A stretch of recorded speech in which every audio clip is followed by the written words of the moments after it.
सदा वसले मातृभूमि।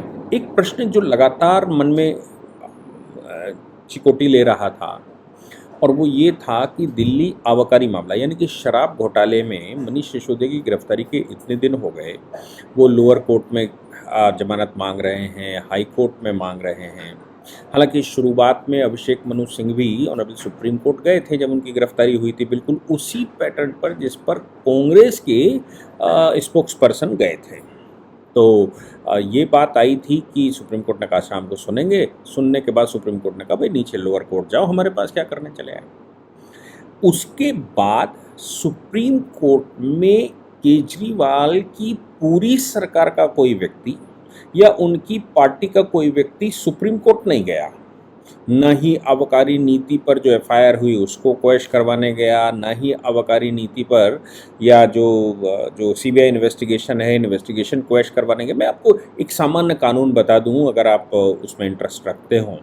तो कानून ये है कि कोई भी व्यक्ति अगर अपराध करता है या उसके खिलाफ गलत तरीके से एफआईआर दर्ज करवा दी जाती है तो एफआईआर क्वेश्चन के लिए हाईकोर्ट और सुप्रीम कोर्ट दोनों जाया जा सकता है। एफआईआर क्वेश्चन सुप्रीम कोर्ट ने नहीं करी, हाई कोर्ट ने नहीं करी, एफआईआर हो गई, इन्वेस्टिगेशन हुआ, चार्जशीट लगी, चार्जशीट में आपको कुछ गड़बड़ लगती है तो चार्जशीट क्वेश्चन के लिए जा सकते हैं। उसके बाद कॉग्निजेंस लेगा कोर्ट के कॉग्निजेंस के खिलाफ जा सकते हैं, चार्ज फ्रेम करेगा, चार्ज फ्रेमिंग के खिलाफ जा सकते हैं, चार्ज प्रूफ करेगा उसके खिलाफ जा सकते हैं। तो ये कई स्टेजें हैं जिनको सुप्रीम कोर्ट और हाई कोर्ट को पूरे केस को क्वेश करने का अधिकार बनता है अगर मटेरियल उनके सामने प्रस्तुत किया जाए तो मैं सोच रहा था कि सीबीआई ने इन्वेस्टिगेशन शुरू कर दिया, कुछ ईडी ने भी काम करना शुरू कर दिया, उनकी इन्वेस्टिगेशन की रिपोर्टें आ रही हैं, एमपीएमएलए कोर्ट में वो मुकदमा भी चल रहा है। लेकिन केजरीवाल इतना चिल्लाने वाला व्यक्ति, मगर दुनिया में ढिंढोरे पीटता है वो व्यक्ति, और बता रहा, रो रहे थे कि केजरीवाल की मनीष सिसोदिया को बेचारे को जेल में भेज दिया। तो दो तीन बातें अपने दिमाग में उस समय आई। पहली बात तो यही, कहीं ऐसा तो नहीं है पूरा खेल मनीष सिसोदिया का हो, वो मनीष सिसोदिया कह रहे केजरीवाल का हो। केजरीवाल ने सत्येंद्र जैन को पहले अंदर भेजा और फिर मनीष सिसोदिया। सत्येंद्र जैन जब बाहर निकले तो बड़ी जीर्णहीन स्थिति में निकले और बड़े बीमारी में, जबकि गए थे, बहुत ज़्यादा समय तो नहीं हुआ जेल के अंदर उनको गए हुए, और उनका इलाज के नाम से बड़ी उनको फैसिलिटीज़ भी दी गई थी। फिर सत्येंद्र जैन ये मेकअप करके बाहर निकले थे क्या? और हाई कोर्ट से उन्होंने कहा कि साहब हमारे मेडिकल ग्राउंड पर हमको जमानत दे दी जाए और समस्याएं हैं। लेकिन सत्येंद्र जैन आबकारी नीति में नहीं थे। सत्येंद्र जैन आय से अधिक संपत्ति के मामले में अंदर थे। आय से अधिक संपत्ति इंडिविजुअल मामला होता है और पैसा कहीं से चुराया है उस मामला होता है, तो एक चोरी का मुकदमा होता है।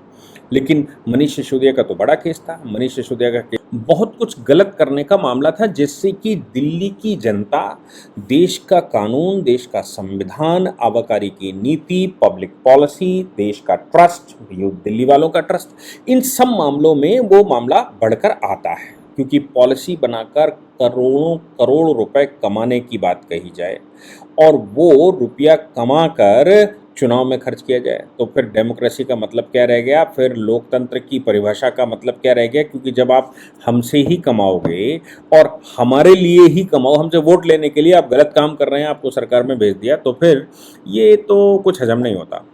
लेकिन मनीष सिसोदिया के मामले में समझ में आया कि भाई केजरीवाल क्यों नहीं मांगने गए, क्यों केजरीवाल ने सुप्रीम कोर्ट का दरवाज़ा नहीं खटखटाया। तो लगा कि केजरीवाल पीछे से कहीं खेल रहे होंगे, क्योंकि मनीष सिसोदिया वो एक व्यक्ति हैं जो केजरीवाल के एक एक जुर्म, एक एक गलत काम करने में शामिल होंगे। हालांकि ये उम्मीद थोड़ी कम है कि केजरीवाल ने मनीष सिसोदिया को भी पूरी स्टोरी बताई हो हर बात की। लेकिन मैंने ये भी कहा था कि ये जो शीश महल का मुद्दा खुल रहा है, इसका संभव है कि सत्येंद्र जैन अंदर से इसको कुछ कर रहे हों, और सत्येंद्र जैन उसको जो कर रहे हैं, मतलब वो तो पीडब्ल्यूडी मिनिस्टर थे, सत्येंद्र जैन के पास जो एविडेंसेस हों वो बाहर निकाले गए हों। मनीष सिसोदिया, सत्येंद्र जैन ये समझ चुके हों कि केजरीवाल जब कुमार विश्वास के साथ खेल सकते हैं, जब वो शांति भूषण भूषण के साथ खेल सकते हैं, जब वो अश्विनी उपाध्याय का साथ खेल सकते हैं, कपिल मिश्रा के साथ खेल सकते हैं, मतलब जो बड़े प्लेयर्स थे उन सब के साथ केजरीवाल ने खेला था। और सबसे बड़ी बात, अन्ना हजारे क्यों भूल जा रहे हैं, अन्ना हजारे के साथ खेल सकते हैं। तो फिर केजरीवाल के लिए क्या मनीष सिसोदिया और क्या बचे सत्येंद्र जैन। तो ये संभव है कि केजरीवाल के ऊपर प्रेशर डालने के लिए ये शीश महल का प्रकरण खोल दिया गया हो, क्योंकि शीश महल तो लंबे समय से बन रहा है लेकिन खुला अब। और इसका श्रेय हालांकि मैं टाइम्स नाउ नवभारत को जाता है कि उसने वो पब्लिश किया, लेकिन पीछे से कोई ना कोई तो है जो सीसीटीवी फुटेज निकाल कर दे रहा है, कोई ना कोई तो है जो एस्टीमेट निकाल कर दे रहा है। अच्छा, सत्येंद्र जैन लंबे समय तक उस डिपार्टमेंट को देखते रहे हैं, इसलिए ये संभव है कि मनीष सिसोदिया के पहुंचने के बाद दोनों को समझ आ गया कि जब तक केजरीवाल के साथ उल्टा नहीं खेला जाएगा तब तक केजरीवाल कुछ करने को रहने वाले नहीं है और बचाने वाले भी नहीं, और कहीं निपटा तो नहीं रहे। तो ये संभव है। ये थ्योरी जो लोग कहते हैं, ये थ्योरी में जान हो सकती है कि जैसे सबको निपटाया, इनको थोड़े दूसरे तरह से निपटाओ, नहीं तो मनीष सिसोदिया अगर बोलना शुरू करेंगे तो सब काले कारनामे खोल कर आ जाएंगे। लेकिन मनीष सिसोदिया भी इंतजार कर रहे हैं कि कई प्रेशर डालकर किस प्रकार से केजरीवाल को एहसास कराया जाए कि भैया हम जेल में हैं।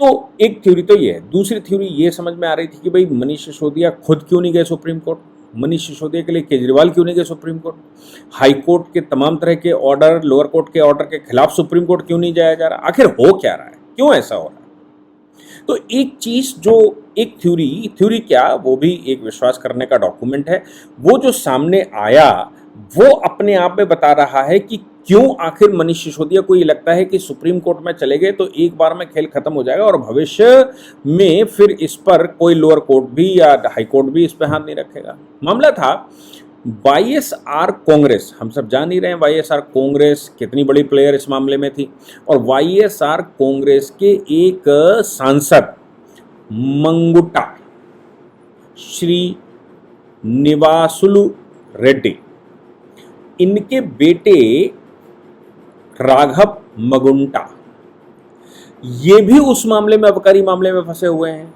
और हम ये भी जान रहे हैं कि कविता भी इस मामले में फंसी हुई हैं, इन्वेस्टिगेशन चल ही रहा है। तो इनकी गिरफ्तारी हो गई, कई लोगों की गिरफ्तारी हुई, उसमें इनकी भी गिरफ्तारी हो गई।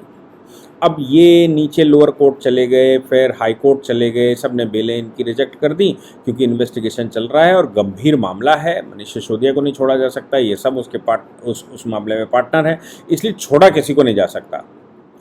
सुप्रीम कोर्ट में ये मामला, हाई कोर्ट में 15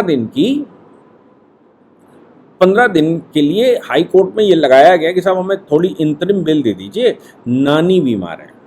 ये जो राघव मगुंटा हैं, इनकी नानी बीमार है, यानी कि इनके पिताजी की सास, बड़ा भाई सेवक हैं ये नाना नानी के और बाबा दादी के।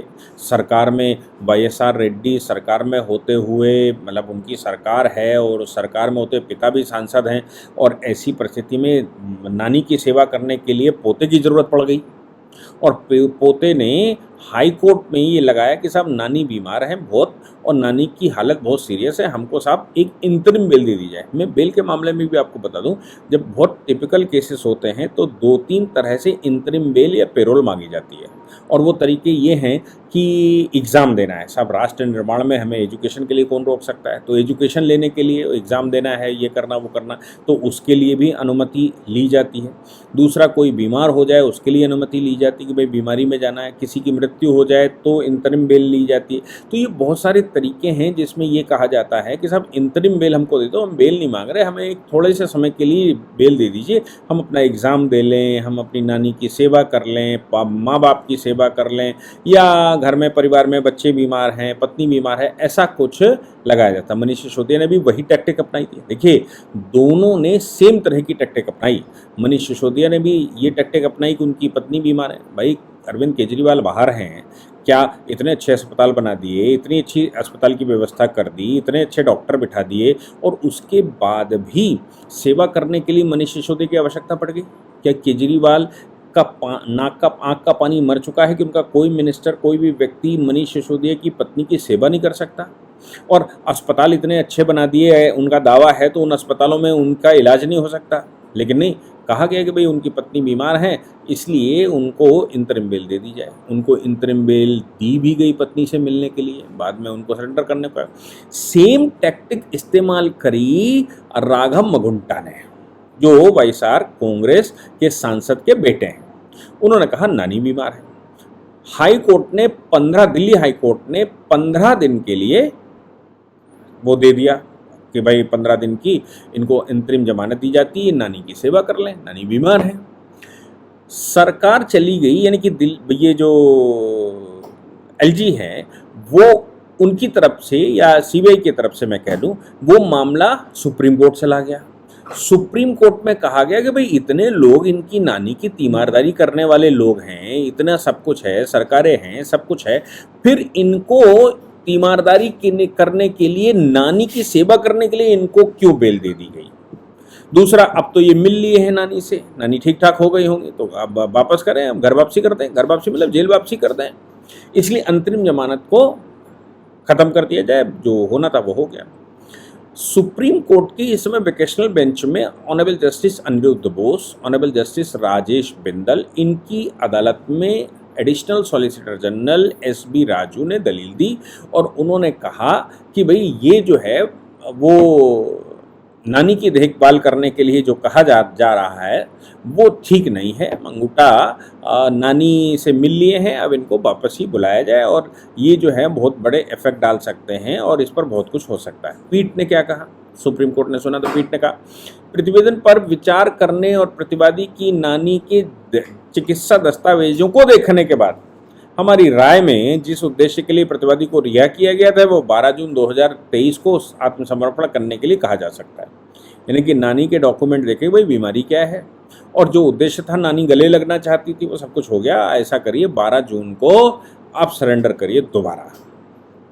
मामले को सुप्रीम कोर्ट ने बड़ा गंभीर माना, गंभीर मानते हुए ये कहा, अच्छा इससे पहले एक और ये खेल कर चुके थे, इन्होंने पत्नी की बीमारी के लिए निचली अदालत में पहले एप्लीकेशन लगाई थी कि मेरी पत्नी बीमार है साहब, मेरी पत्नी के लिए मुझे इंतरिम जमानत दे दी जाए और मैं उसकी सेवा करना चाहता हूँ। कैसे, जैसे मनीष सिसोदिया ने जो टैक्टिक अपनाई थी पत्नी बीमार की, वही सेम टैक्टिक इन्होंने भी, मंटुंगा ने भी अपनाई, राघव ने अपनाई और ये निचली अदालत चले गए। पत्नी के मामले में निचली अदालत ने रिजेक्शन कर दिया तो ये हाई कोर्ट पहुंचे और अब की बार इन्होंने पत्नी के इलाज के लिए नहीं मांगा, अब की बार नानी के अस्पताल में भर्ती करवाया गया। सरकारें अपनी हैं तो नानी को कुछ भी बीमार बता दो, तो उसके कुछ डॉक्यूमेंट बनाए गए होंगे, डॉक्यूमेंट कोर्ट में सबमिट किए गए, पत्नी वाला कोर्ट ने स्वीकार नहीं किया, उन्होंने पत्नी सब ठीक है, ऐसा नहीं होगा, आप जा सकते हैं, इतना गंभीर मामला है। नानी के डॉक्यूमेंट सरकार, चूंकि मैंने जैसे कहा सरकारें हैं तो डॉक्यूमेंट बना दिए होंगे या नहीं बना दिए, जो भी हुआ वो डॉक्यूमेंट कोर्ट में सबमिट किए गए, कोर्ट ने उसको ऑब्जर्व किया, उस पर जिरे बहस हुई होगी, उसके बाद कोर्ट को लगा नहीं भाई इनमें कोई बहुत गंभीर बात नहीं है, ये केवल लिख दिया गया है, बाकी जो टेस्टिंग रिपोर्ट ये वो सब बता रही है कि नहीं वो ठीक ठाक हैं और नानी गले लगना चाहती थी, अब बच्चे को छोड़ दिया, नानी गले लग गई, अब ठीक हो गया होगा। यानी कि निचली अदालत के रिजेक्शन के बाद पत्नी के मामले में, जो मनीष सिसोदिया पत्नी के मामले में ले गए, वही राघव मंटुंगा पत्नी के मामले में ले आए और के मामले में रिजेक्ट कर दिया गया वहाँ की अदालत के द्वारा, और ये अभी मतलब जिस कोर्ट में ये चल रहा है उसने रिजेक्ट कर दिया।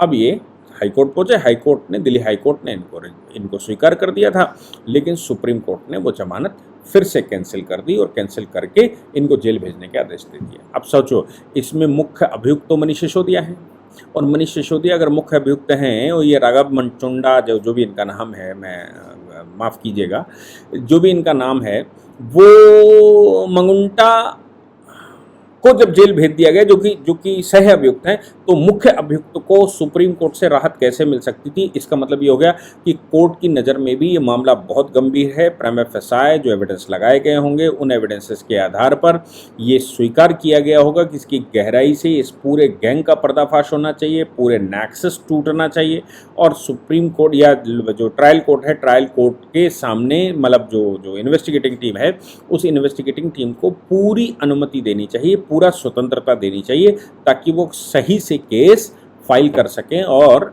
इन सबको सज़ा दिलवा सकें। अब मैं ये सब देखने के बाद जब इनकी बेल रिजेक्ट हो गई तो इसके बाद मुझे समझ आया कि एक बात तो वो रही होगी, केजरीवाल क्यों नहीं प्रयास कर रहे, तो समझ में आ गया।